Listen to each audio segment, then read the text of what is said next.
বলছেন আব্বা আমার মাকে তো নিয়ে চলে যাবেন আব্বা। আব্বা গো একবার শুধু খাটলা খানা নামিয়ে দেন, আব্বা গো একবার বাঁধন খানা খুলে দেন, এই একবার মার চেহারা খানা দেখে নিব আব্বা, আর মাকে দেখতে পাবো না। সাদা কাফন পড়াইয়া আতর গোলাপ ছিটাইয়া কাঁধা করে নিয়ে যাবে অন্ধকার কবরে। দাঁড়াও একবার মুখটা দেখে, দাঁড়াও একবার মুখটা দেখে গোয়া বাজান। দাঁড়াও একবার মুখটা দেখে, দাঁড়াও একবার মুখটা দেখি গোয়া বাজান। দাঁড়াও একবার মুখটা দেখে। শত শত লোকেরা নিয়ে যাবে বহিয়া, শত শত লোকেরা নিয়ে যাবে বহিয়া। জানাজার নামাজু পড়ে, জানাজার নামাজু পড়ে খবরে তেরা কিয়া। দাঁড়াও একবার মুখটা দেখে, দাঁড়াও একবার মুখটা দেখি গোয়া বাজান। দাঁড়াও একবার মুখটা দেখে। কবরে তেরা খিয়া তিন মুষ্টি মাট দিয়া, খবরে তেরা খিয়া তিন মুষ্টি মাট দিয়া। শত শত লোকেরা পায় ছেড়ে যাবে চলিয়া। দাঁড়াও একবার মুখটা। দোনো ছেলে বলছেন আব্বা একবার মাকে, আর মাকে দেখতে পাবো না, একবার খাটলা খানা নামিয়ে দেন, মার চেহারা দেখবো। কোনো বেটা বেটি যদি বাপের হাত খানা ধরে বাপের এক কদম আগে বাড়বে না। শেরে খোদালি বলছে কি আছো গো একবার দাঁড়িয়ে যাও, একবার খাটলা খানা রেখে দাও, বাঁধন খানা খুলে দাও।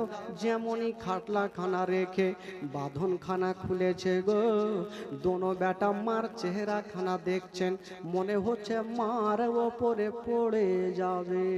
শেরে খোদালি টেনে বুকে লাগালো, বেটা তোমরা কান্দিও না বেটারে, সবাই যখন বেটা সময় আসলে সবাইকে দুনিয়াটা ছেড়ে চলে যেতে হবে বেটা। দোনো ছেলে কানতে থাকলো, আর ওইদিকে দোনো বেটি জাইনাবু মেকুলসুম কানতে থাকলো। বাবা গো সবাই কানতে থাকলো। ফাতেমাকে নিয়ে চলে যাচ্ছেন বন্ধুরা। যেমনই নিয়ে যাওয়া হইলো গো, ফাতেমাকে মা কবরে রাখা হইলো, মাটি দেওয়া হইলো। বাবা সমাপ্ত হয়ে গেছে, সবাই চলে গেছে। হারিয়ে শেরে খোদা আলী দূরে দাঁড়িয়ে দাঁড়িয়ে কাঁদছে। হঠাৎ করে বন্ধুরা একটা লোক চলে আসিল, খালি তুমি আর কান্দিও না, তাড়াতাড়ি করে বাড়ি যাও, যদি তোমার দেরি হয় তোমার দোনো বেটাও হারিয়ে যাবে। কেন আমার দোনো বেটার কি হলো? বলছে হুজুর যখন আমরা মাটি দিয়ে গেলাম দেখি হুজুর আপনার দোনো বেটা গাছের তলাতে গড়াগড়ি দিতেছে, মা মা বলে কাঁদছে। শেরে খোদা আলী চোখের পানি মুছে দিয়ে দৌড় দিয়ে গেল। দেখছেন বাবা গো দোনো ছেলে গাছের তলাতে লটালটি করছে, বুক খানে লাগালো। বাবা গো একদিকে জাইনাবু মেকুলসুম কাঁদছে, একদিকে বাবা গো সবাই যারে যার হয়ে কাঁদছে। শেরে খোদা আলী দোনো বেটাকে বুকখানে লাগালো আর বলছেন বেটা রে আর মামা বলে কান্দিও না, মা মা বলো না, মা গো মা বলো না, মা মা বলো না, মা গো মা বলো না, মায়ের সেবা না করিলে জান্নাত মিলবে না, মা মা বলো না, মা গো মা বলো না, মা মা বলো না, মা গো মা বলো না।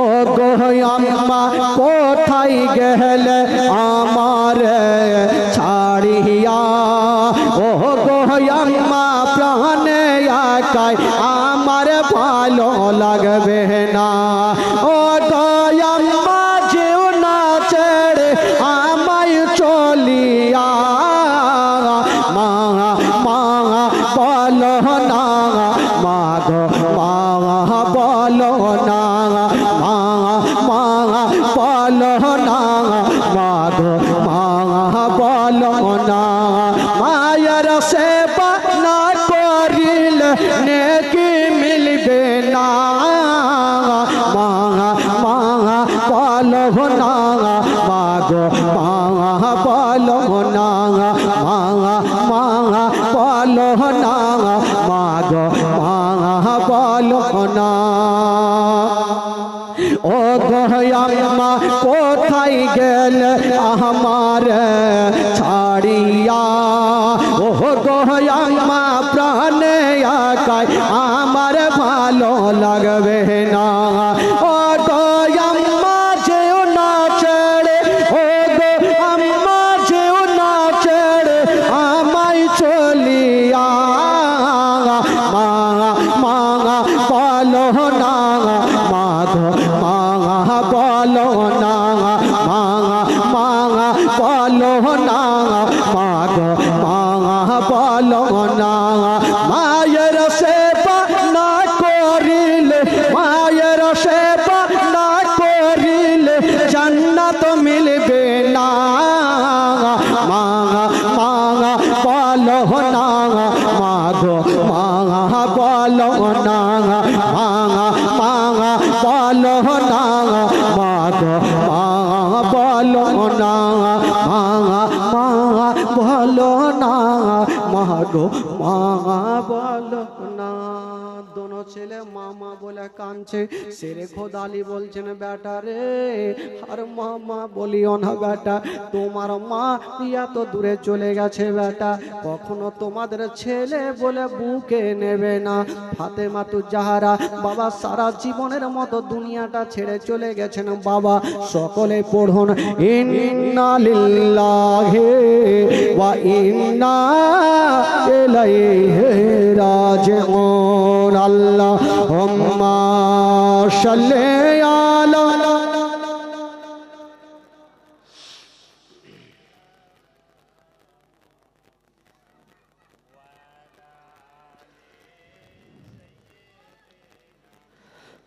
মাওলানা মুহাম্মদ, আল্লাহুম্মা সাল্লি আলা সাইয়্যিদিনা মাওলানা মুহাম্মদ ওয়া আলা আলিহি।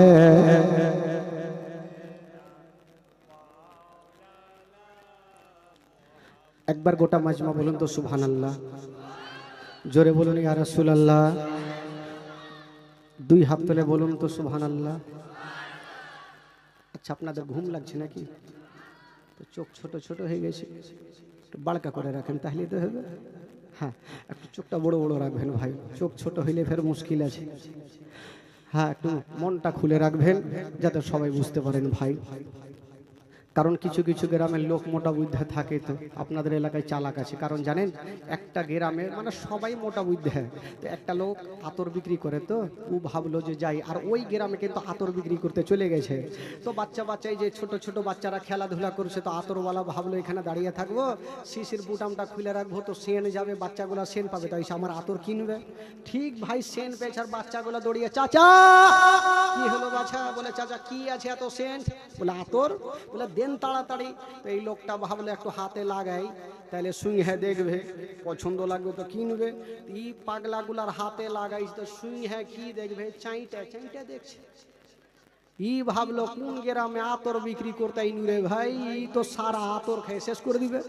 ই সেমটা সুমটা ভাগার চেষ্টা করছে। তো গ্রামের মডল চলে আসছে। তো মডল সাহেব, ই লোকটা ভাবলো মডলকে বলবো আর বাচ্চাগুলাকে মায়ের খাওয়াবো। বলে এই মডল সাহেব এদিকে আসেন। বলে কি হলো? বলে আপনাদের গ্রামের বাচ্চা কাচ্চাকে কি করে মানুষ করেছেন? বলো কেন? বলে দেখেন তো আতর দিলাম তো চাইটা চাইটা খাইছে, চাইটা চাইটা দেখছে। তো মডল সাহেব দুটা বাচ্চাকে গালে দুই চামাটা দিয়ে বলছে, এই পাগলা, আতর চাইটা খাইতে হয় না, আতর ভাত দিয়ে খাইতে হয়। ওর থেকে ও আরো পাগলা। বেরাদার বন্ধুগণ, বাবাজি আমার ভাইরা, একটু মনটা চাঙ্গা করে দেন ভাই। আচ্ছা, এখানে যারা বসে আছেন, যারা 5 ওয়াক্ত নামাজ পড়ছেন, একটু হাত তুলেন তো ভাই। যারা নামাজ পড়ছেন 5 ওয়াক্ত, 1 2 3 4 5 20। আচ্ছা, যারা পড়ে না তারা একটু হাত তুলেন। পড়ি না মানে পড়ি না, ভয় কিসের আছে? হাত তুলেন। বাপরে, ভোট তো মেলাই এদিকে, ওদিকে ভোট কম। লোক কি আর মাইরে পিটে কি নামাজ পড়াইতে পারবে? একটা মডল সাহেব ডাকলো একটা লোককে, ওই লোকটা জীবনে নামাজ পড়ে। তো মডল সর্দার ওকে ডেকে বলছে, শোন এদিকে আই। আসলো, বলে আরে তুই নামাজ পড়বি না? বলে পড়বো। কখন? হ্যাঁ বয়স্ক হই তখন পড়বো। বলে শোন, তুই আজকে এলাকা কাজ কর, তুই আজ থেকে গয়না 40 দিন নামাজ পড়, তোকে 10,000 টাকা দিব। তো মডল সাহেবের একটা ইচ্ছা যে লোকটা যদি গয়না 40 দিন নামাজ পড়ে তো ওর অভ্যাসটা লেগে যাবে, নামাজ তো ছাড়বে না। টাকার লোভ কার না নেই? তো টাকার লোভ দিয়েছে, টাকার জন্য বলেনি এমনি। আর এই লোকটা ভাবছে বাপরে 40 দিন নামাজ পড়ে 10,000 পাবো, তো পড়বো না কেন? পাক্কা 40 দিন পড়ে মডল সাহেবের সামনে এসে দাঁড়িয়েছে, এই মডল সাহেব টাকা দেন। মডল সাহেব মাথা চুলকাইছে, কিসের টাকা? বলে আপনি ভুলে গেছেন, চায়ের দোকানে বলেছিলেন 40 দিন নামাজ পড়লে 10,000 টাকা দিবেন। তো মডল সাহেব বলছে, দেখো ভাই, আমি এমনি বলেছি যাতে তোমার অভ্যাসটা লেগে যায়, টাকা দেওয়ার জন্য তো বলিনি। ওই লোকটা চট করে বলছে, মডল সাহেব আমি জানতাম আমি নামাজ পড়লে আপনি টাকা দেবেন না, ঠকবেন। জান, আপনাকে একটা বড় জিনিস ঠকে গেছি। ফের মডল মাথা চুলকাছে, ই কি ঠকলে রে ভাই? কাউরি কাছে টাকা লেনি, পয়সা লেনি, কিছুই লেনি, কি ঠকলে? বলে ভাই কি ঠকেছো? তখন লোকটা বলছে, মডল সাহেব আমি জানতাম 40 দিন নামাজ পড়ার পর আপনি টাকা দেবেন না, ঠকবেন, এই জন্য আমি 40 দিন যে নামাজ পড়েছি বিনা উজুতে নামাজ পড়েছি, উজুই করিনি। তো এরকম মোটা বুদ্ধি দেশে আছে ভাই। বেরাদার বন্ধুগণ, আমার ভাইরা, একবার গোটা মাজমা হাত তুলে বলুন সুবহানাল্লাহ, বলুন ইয়া রাসূলুল্লাহ, নারে তাকবীর, নারে রিসালাত, নারে হায়দারি, মাসলাকে আলা হযরত। তো হুড়কি দিয়ে রাখেন ভাই। বেরাদার বন্ধুগণ, ইমাম হাসান হোসেন বড় হলো, বিয়ে হলো। বেরাদার, আর তো মাত্র সামনে 2টা রাত জীবনী। আমিও চাইবো, কমিটির আবদার ছিল যে কারবালার পরের কিছু ঘটনা বলতে হবে, তার জন্য এইদিকে ক্যাসেট ট্যাক্সি দৌড়িয়ে চলে গেছে। তো ভাই বন্ধুগণ, ইমাম হাসান হোসেন বড় হলো, কিন্তু বেরাদার ইমাম হাসানকে এবার শহীদ হবে, বিষ পান করে শহীদ করবেন। কে করবেন? মারাত্মক ঘটনা ভাই। আমিরে মাবিয়া একজন সাহাবিয়ে রাসূল ছিলেন, আর উনার বেটা এজিদ বড় দুশ্মন, গাদ্দার, বেওয়াফা। তো আমিরে মাবিয়া নিজের বেটা এজিদকে ডেকে বলছে, বেটা শোন, আমি গদিতে থাকাকালীন যদি আমার ইন্তিকাল হয়, তবে যখন এই গদিতে তুমি বসবে তো ইমাম হাসানের পারমিশন ছাড়া তুমি কোনো কাজ করিও না। যা করবে ওনার পারমিশন নিয়ে করবেন, কারণ ওনারা হচ্ছেন আহলে বাইতের ছেলে, নবী বংশের ছেলে। এই কথা বলে আমিরে মাবিয়া ইন্তিকাল করলেন। সকলে বলুন ইন্না লিল্লাহি ওয়া ইন্না ইলাইহি রাজিউন। উনি ইন্তিকাল করলেন, ইয়াজিদ গদিতে বসলো। ইয়াজিদ ভাবলো যে আমি একজন মন্ত্রী হয়ে আর ইমাম হাসানের কথা শুনবো, কিন্তু গোটা মদিনাতে ইমাম হাসানকে সবাই মানে, ইয়াজিদকে কেউ মানে না।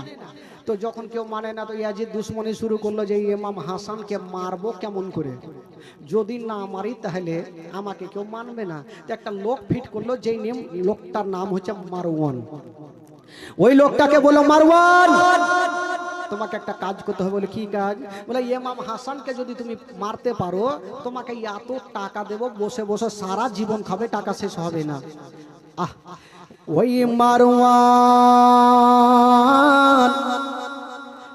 একদিন রাস্তা ধরে চলে যাচ্ছেন বন্ধুরা, যেতে যেতে দেখছেন গো একটা বয়স্ক মা একটা গাছের তলাতে বসে আছেন, আর চোখ দিয়া চর চর করে পানি ঝরে। ওই মেয়েটা গাছের তলাতে বসে আছে আর চোখ দিয়ে পানি।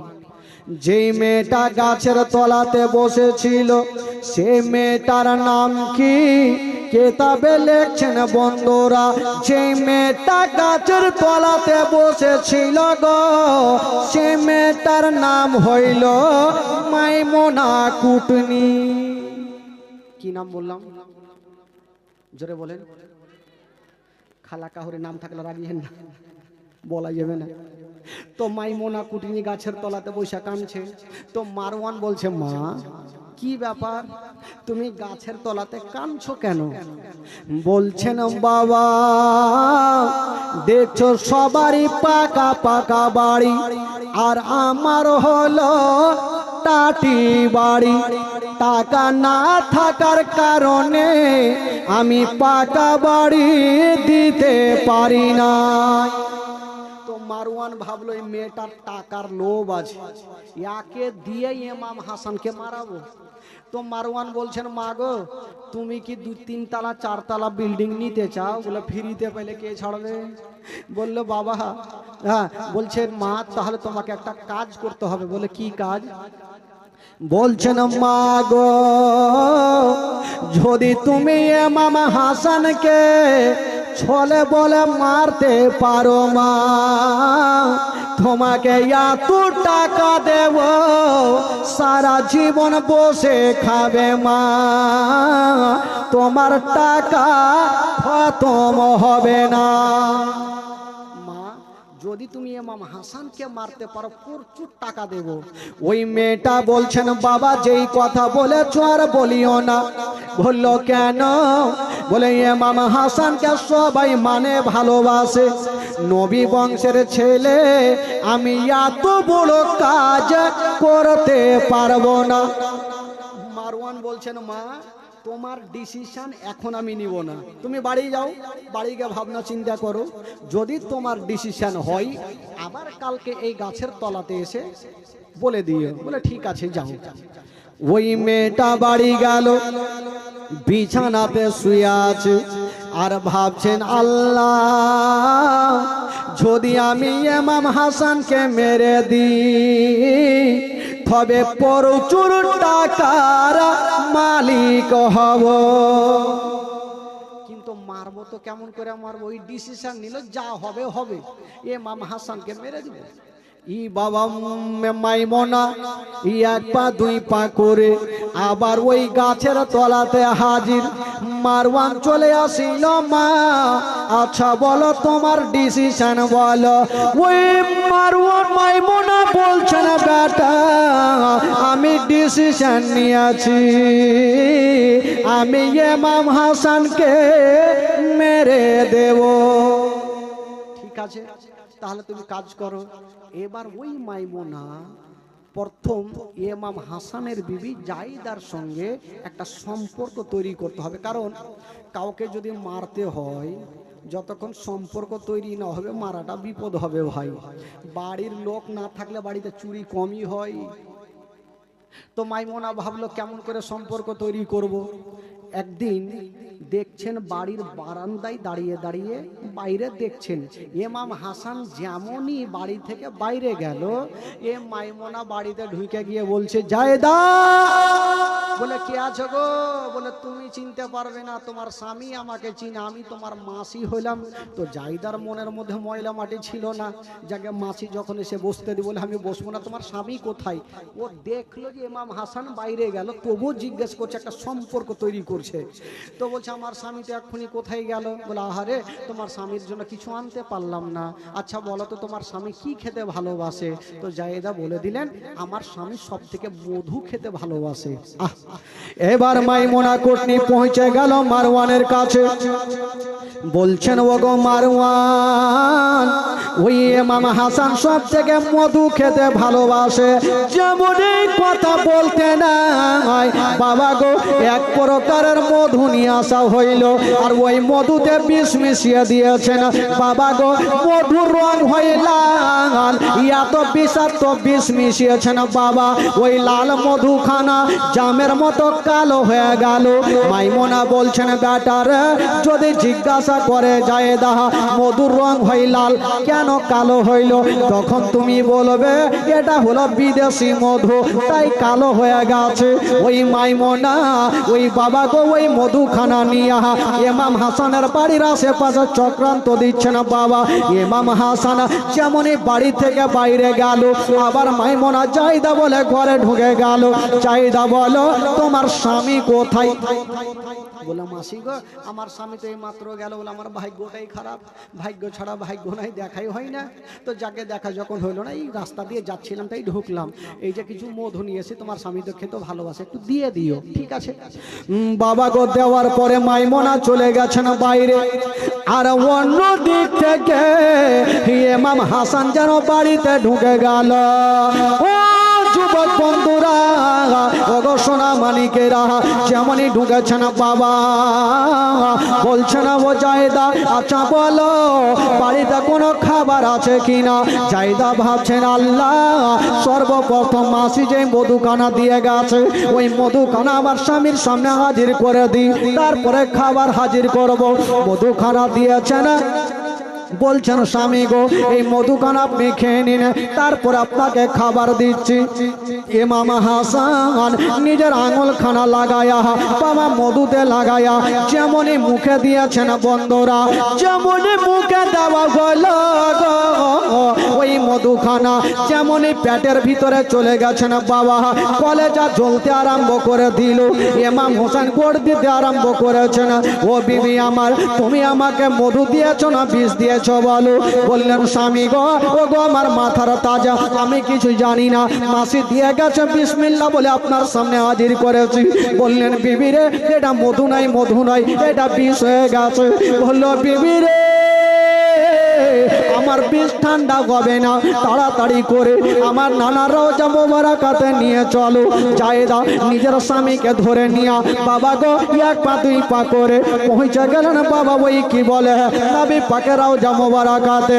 যেমনই পৌঁছে গেছেন বন্ধুরা বিসমিল্লাহ বলে নানা রওজাতে যেমনই হাত কানা দিয়েছেন বন্ধুরা, সঙ্গে সঙ্গে সমস্ত বিষ কানা পানি হয়ে গেল।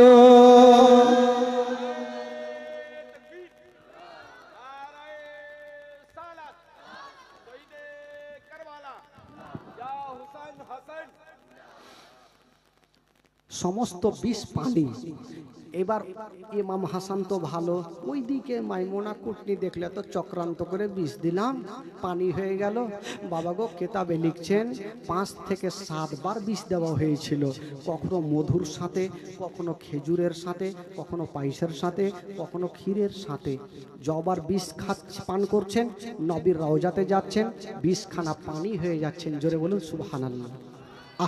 ভাই লাস্টের সময় একটা বিষ দেওয়া হয়েছিল, যে বিষটা পান করার পর ইমাম হাসান দাঁড়াতে পর্যন্ত পারেনি, সেই জায়গাতে শহীদ হয়েছিলেন। বাবা গো বলুন তো সেই বিষটার নাম কি গো? বলেন, আপনারা বলেন। জীবনে তো শুনেছেন, সব শুনেছেন। হ্যাঁ ঠিক বলেছে। সে বিষটার নাম হলো হীরক চূর্ণ জহর, হীরার গুঁড়া। দেখবেন এদিকে কাঁচের দোকান আছে, তো কাঁচের দোকান আছে এলাকায়, আছে কালিয়াচকে প্রচুর আছে। দেখবেন কাঁচকে কোনো আড়ি লিয়ে ফাড়া হয়, কোনো হ্যাকশো লিয়ে কাটা হয় না, একটা পেন্সিল আছে, আর ওই পেন্সিলটা যখনই টেনে দেয় তো কাঁচ পর্যন্ত ফেড়ে দেয়। ওই যে রুলের আগালে হীরা লাগা আছে, তো বলুন যদি কাঁচ পর্যন্ত ফেড়ে দেয়, ওই হীরা যদি প্যাটে যায় তাহলে কি অবস্থা হয়? কে দিয়েছিল, কি অবস্থায় দিয়েছিল? ভাই শুনেন, কলেজা ফেটে যাবে। মা একটু মন দিয়ে শুনবেন মা গো।